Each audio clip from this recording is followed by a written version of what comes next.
મિત્રો, આગળના વિડીયોમાં આપણે પાક ઉત્પાદનની પદ્ધતિઓમાં ભૂમિને તૈયાર કરવી એ જોયું હતું. ત્યાર પછી આપણે ખેતીના ઓજારમાં દાંતરડું જોયું હતું.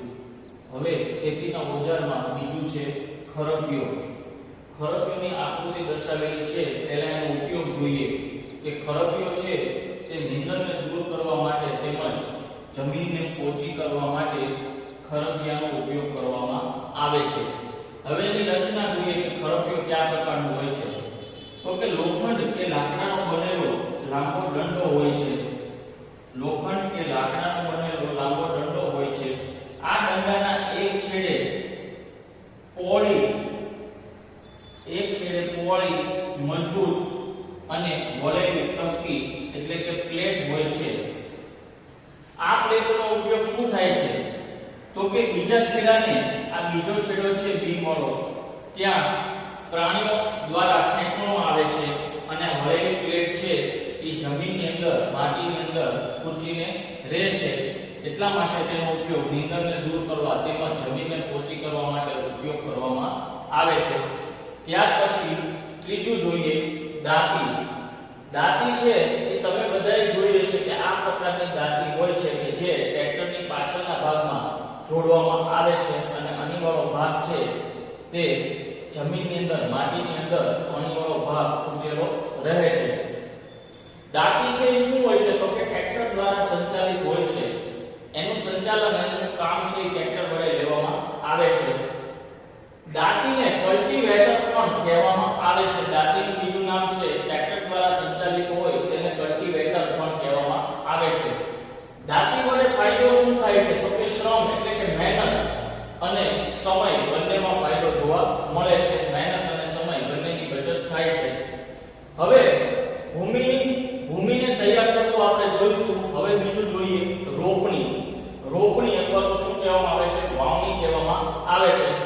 સાથે સાથે વાવણી કરવા માટે કયા સાધનનો ઉપયોગ થાય છે તે પણ આપણે જોઈએ. તો વાવણી કરવા માટે સૌપ્રથમ પહેલા શું હોવું જોઈએ તો કે સારી ગુણવત્તા વાળા બીજની પસંદગી કરવી જોઈએ. હવે વિદ્યાર્થી મિત્રો, બીજ સારી ગુણવત્તા વાળા છે તેની ચકાસણી કઈ રીતે કરશું તો કે ઘઉંના બીજ હોય, કોઈ પણ પાકના બીજ હોય, ઈ બીજને જો પાણી ભરેલા ગ્લાસની અંદર અથવા તો પાણીમાં ડુબાડવામાં આવે તો શું થશે તો આપણે જાણીએ છીએ કે વજનમાં હલકી વસ્તુ હોય ઈ પાણી ઉપર તરે છે અને વજનમાં ભારે વસ્તુ હોય તે પાત્રના તળિયે બેસી જાય છે. બીજની પસંદગી કરવા માટે બીજને પાણી ભરેલા પાત્રમાં નાખવામાં આવે છે. તો બીજમાં શું જોવા મળશે તો કે જે હલકા બીજ હશે તે પાણી ઉપર તરવા લાગશે અને જે દળવાળા બીજ હશે, વજનમાં ભારે બીજ હશે તે પાત્રના તળિયે બેસી જાય છે. આ હલકા બીજ છે એ કેવા હોય છે તો કે વજનમાં હલકા હોય છે, અંદરથી પોલા હોય છે. તો આપણે કહી શકીએ કે જે પાણી ઉપર તરે છે તે બીજની ગુણવત્તા સારી નથી અને જે વજનમાં ભારે છે કે જે પાત્રના તળિયે બેસી જાય છે તે બીજ છે એ સારી ગુણવત્તા વાળા છે. તો વાવણી કે રોપણી કરવા માટે સૌપ્રથમ પહેલો શું જરૂરી છે તો કે સારી ગુણવત્તા વાળા બીજ પસંદ કરવા ખૂબ જ જરૂરી છે. તો ઓજાર જોઈએ તો બીજની વાવણી કરવા માટે જે ઓજાર હોય છે તેને વાવણીઓ કહેવામાં આવે છે. આ વાવણીયાનો આકાર, એનું નામ શું છે ઓજારનો વાવણીઓ. આ વાવણીઓ જે ઓજાર છે એનો આકાર કેવો હોય છે તો કે ગૌણી જેવો આકાર હોય છે અને તેમાંથી જુદા જુદા પાઇપ છે તે પાઇપ નીકળતા જોવા મળે છે. અણીવાળા પાઇપ છે એ ગૌણીની સાથે જોડાયેલા હોય છે.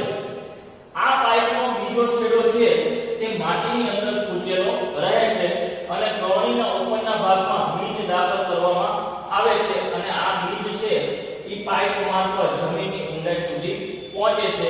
આ રીતે બીજ દ્વારા બીજની વાવણી કરવામાં આવે છે. એની માટેનું સાધન છે વાવણીઓ. હજી આપણે પરંપરાગત ઓજાર જોશું આગળ કે જે ટ્રેક્ટર વડે વાવણી કઈ રીતે કરવામાં આવે છે તે આ જ ટોપિકમાં હવે આપણે જોશું.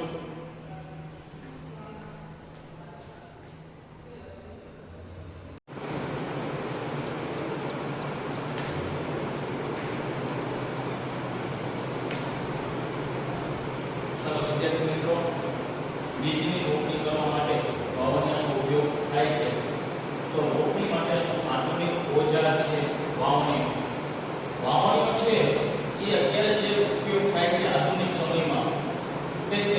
દ્વારા સંચાલિત વાવણીઓ કે જેનું બીજનું નામ છે સીડ ડ્રીલ નો ઉપયોગ કરવામાં આવે છે. સીડ ડ્રીલના ઉપયોગથી ફાયદો શું છે? તો કે બીજ છે એ બીજ વચ્ચેનું અંતર છે, બીજ રોપણી વચ્ચેનું અંતર એક સરખું જળવાઈ રહે છે, તેમજ બીજની ઊંડાઈ પણ જળવાઈ રહે છે. રોપણી પછી બીજ માટીની અંદર ઢંકાયેલું રહે તે જોવું, તે નક્કી કરવું ખૂબ જ જરૂરી છે. જો બીજ છે એ માટીની સપાટીની ઉપરની તરફ રહેશે, જો એને પૂરતી ઊંડાઈ નહીં મળે, માટી વડે ઢંકાયેલું નહીં હોય, તો પક્ષીઓ છે તે બીજને ખૂબ જ નુકસાન પહોંચાડે છે. એટલે બીજની રોપણી કર્યા પછી બીજની ઊંડાઈ છે એ નિશ્ચિત કરવી, એટલે કે નક્કી કરવી ખૂબ જ જરૂરી છે. ત્યાર પછી છે કે સીડ ડ્રીલની મદદથી શું થાય છે? તો કે શ્રમ અને સમય બંનેનો બચાવ થાય છે. એટલે કે ઓછી મહેનત અને ઓછા સમયમાં સહેલાઈથી રોપણી કે વાવણી થઈ શકે છે. હવે ત્રીજું જોઈએ, આપણે ભૂમિને તૈયાર કરવી. પહેલું સ્ટેપ જોયું, પછી છે રોપણી જોયું. હવે જોઈએ કુદરતી અને કૃત્રિમ ખાતર. હવે કુદરતી અને કૃત્રિમ ખાતર કોને કહેવામાં આવે છે?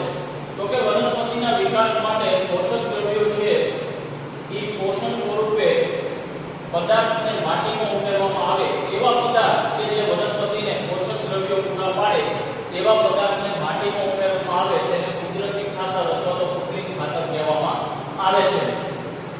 હવે આપણે જાણીએ છીએ કે જમીનની અંદર ખનિજો રહેલા હોય છે, એટલે કે જમીન છે તે વનસ્પતિને પોષક તત્વો પૂરા પાડે છે.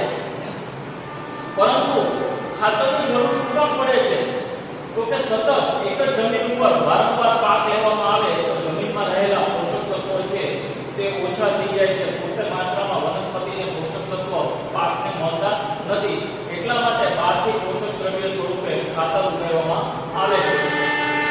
તો જમીન પાકને ખનિજ તત્વો પૂરા પાડે છે જે પાકની વૃદ્ધિ માટે જરૂરી છે. સતત પાક ઉગાડવાથી પોષક દ્રવ્યો છે ઓછા થઈ જાય છે, તે માટે ખાતર આપવામાં આવે છે, જેને ખાતર આપવાની ક્રિયા કહેવામાં આવે છે. હવે ખાતરના બે પ્રકાર છે, કુદરતી ખાતર અને કૃત્રિમ ખાતર. એમાં કુદરતી ખાતર જોઈએ કે કુદરતી ખાતર પ્રાપ્ત ક્યાંથી થાય? તો કે વનસ્પતિ અને પ્રાણીઓના વિઘટનથી કુદરતી ખાતર પ્રાપ્ત થાય છે. તેમજ નકામા કચરામાંથી પણ કુદરતી ખાતર પ્રાપ્ત થાય છે. નકામો કચરો એટલે કે શાકભાજીની છાલ, કાગળ છે, ફળોની છાલ, સૂકા પાંદડા, વનસ્પતિના મૃતદેહો અને પ્રાણીઓના મૃતદેહોમાંથી વિઘટન થઈ અને કુદરતી ખાતર પ્રાપ્ત થાય છે. વિઘટન કરવું એટલે શું? વિઘટન કરવું એટલે છૂટું પાડવું.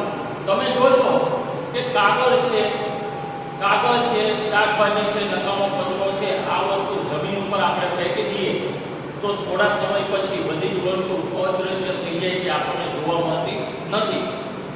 તો આ બધા પદાર્થો છે કે જેનું વિઘટન થઈ શકે છે એવો કચરો છે કે જેને જમીનમાં રહેલા સૂક્ષ્મ જીવો છે એ એનું વિઘટન કરી નાખે છે અને પોષક દ્રવ્ય સ્વરૂપે એને જમીનની અંદર ભેળવી દે છે.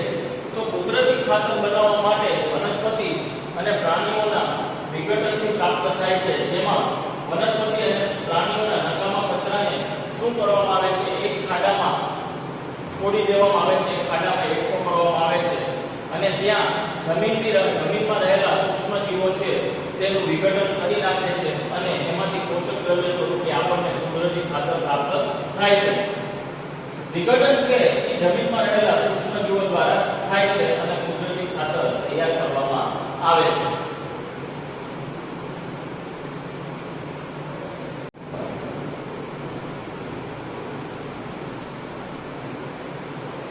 ચાલો વિદ્યાર્થી મિત્રો, આગળ આપણે જોયું કે કુદરતી ખાતર છે એ વનસ્પતિ અને પ્રાણીઓના નકામા કચરામાંથી બનાવવામાં આવે અને બનાવવા માટે શું થાય તો એક ખાડામાં એને એકઠા કરવામાં આવે અને જમીનમાં રહેલા સૂક્ષ્મ જીવો દ્વારા એનું વિઘટન થાય અને એમાંથી પોષક દ્રવ્યો છે તે વનસ્પતિને પ્રાપ્ત થાય. હવે આપણે જોઈએ કુદરતી ખાતર અને કૃત્રિમ ખાતર વચ્ચેનો તફાવત અથવા તો કુદરતી ખાતર અને કૃત્રિમ ખાતરના ફાયદાઓ અને ગેરફાયદાઓ પૂછાય તો પણ તમારે આ તફાવત સ્વરૂપે જે મુદ્દા લખેલા છે એમાંથી લખવાના રહેશે. તો કૃત્રિમ ખાતર વિશે જોઈએ